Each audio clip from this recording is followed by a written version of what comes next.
Nkulamusizaako nnyo era gy'osinza obba ng'otuwuliriza webali kwekumira ku Yugi Updates TV. Kaakati nno kata egamba tegenda kupunduuka, egenda mu maaso n'okuba ng'efacilitatinga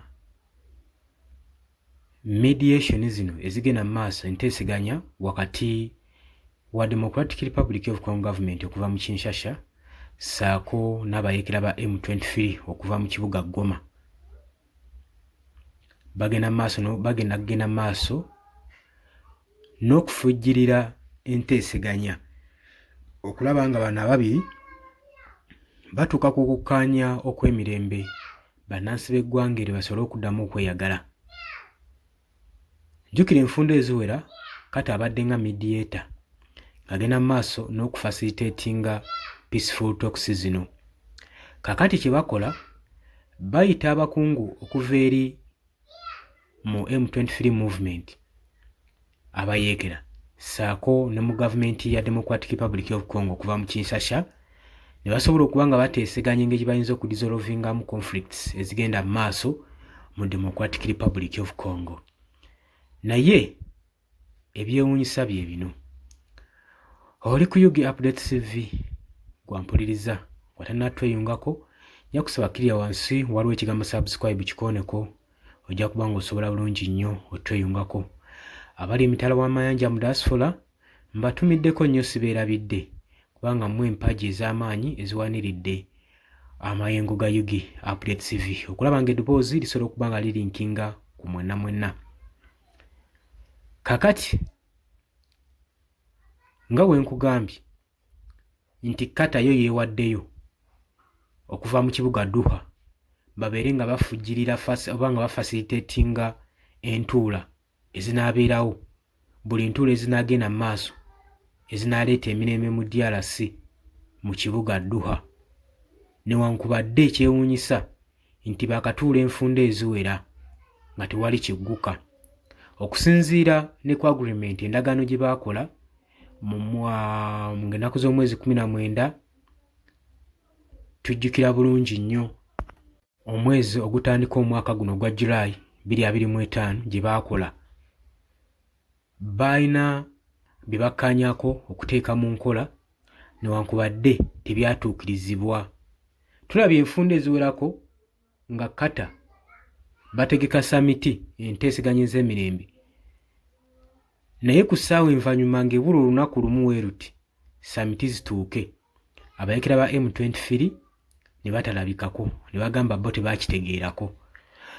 Jjukira nti nno entuula ez'enjawulo zize zituula okuva amawanga aga East African Community ssaako ne South African Development Communities nazo zibadde zituula okusobola okulaba engeri gye bayinza okudissolvingamu emirembe mu ggwanga erya DRC.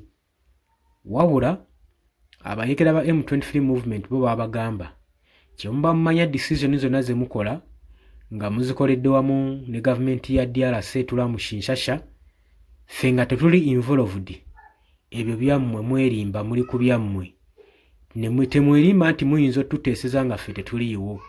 Yensobi gye baali bakola kutuula kuteesa ne banoonya ekiyinza okufevalinga abayeekera bano basobole okuba nga bazza emirembe mu DRC.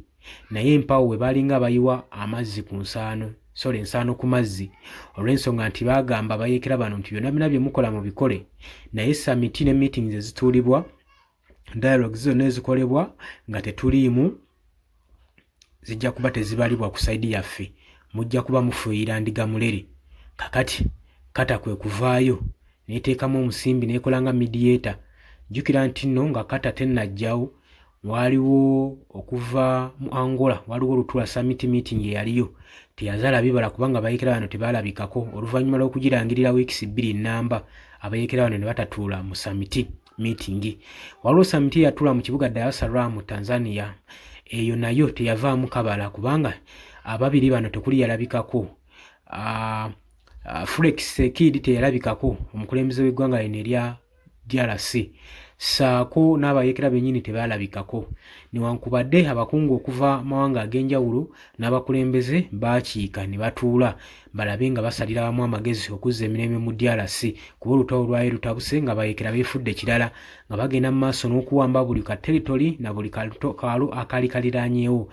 Ebyo byagwa butaka ne wabaawo samiti eyategekebwa ekitongole ekya United Nation mu ggwanga erya DRC ne bagamba kale oba mutidde okutravelinga ewala nti tujja bakwata kubanga abayeekera baali beekwasa nti ensonga lwaki tebakiika mu nkuŋŋaano zino nti DRC yali eyagala gavumenti ya DRC mu kaseera ako yali eyagala etule n'abayeekera bano bateese kyokka mu kaseera ke kamu ng'egenda mu maaso gavumenti eno okubanga esindika drones nga zikuba enkambi z'abayeekera ate era mu kaseera ke kamu baali bamaze okussaako omuwendo ku basajja oba ku bakulu abakungu ba high ranking officer mu ggye lino erya M23 movement singa banaabakwatako nga babafuna ekirabo bajja kukwasako mikono ebiri. Kakati n'ensonga ezo ze zimu ku zibaganye nga okujjumbira samiti zino ezibadde zikolebwa era ekitongole ekya United Nation bwe kyabiraba ne kitegeka olukuŋŋaano okwogera n'abayeekera bano mu kibuga kyabwe kyennyini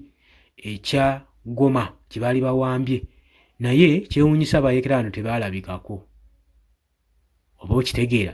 Kati Kata we yalaba ebintu ebyo Kata ono tumulabye nnyo mawanga mangi ng'agenda mu maaso n'okugatabaganya ng'akolanga mediator mawanga western countries ne bigenda successful naye kino kikyambeeredde kizibu olw'ensonga nti nno buli muntu alina personal desires ze beenyumirizamu ze baagala okubanga batwala zibakyaganye okukkiriziganyako eri wakati w'abayeekera ba M23 saako ne gavumenti ya DRC okutuula mu Kinshasa.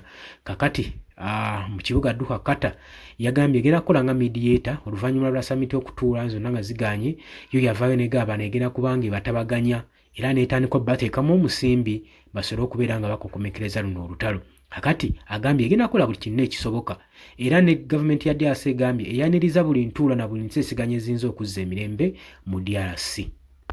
Zonna eziyinza obbayambako okubanga badissolvinga bazza emirembe mu community zaabwe mu Northern Kivu mu Eastern Democratic Republic of Congo. Jukire olutalo luno waliwo oluli mu Ituri Beni entalo ezo ezigenda mu maaso zino nno abazirwanako be bamu ku ba UPDF amagye g'eggwanga erya Uganda ge baagenda mu maaso n'okukola endagaano n'eggwanga erya DRC badeployinga amagye gano gasobole okubeera nga gasuppressinga abayeekera bano aba ADF saako n'abakodeko. Abakodeko baawanika ne bagamba nti nno ffe twali tumanyi nti Uganda egenda kuleeta butabanguko mu ggwanga lyaffe naye amagye tugalabye gagenda mu maaso n'okuba nga gayamba community zaffe so kati olutalo lukyalemezaamu ennyo lw'abayeekera bano aba M23 naye katusabe tubasabire baganda baffe basobole okuddizibwa emirembe gyabwe mu DRC. Oli ku Yugi Updates kwa dusinzo bango tuwuliriza mbagala nnyo tujja kuba nga tukomawo mweraba.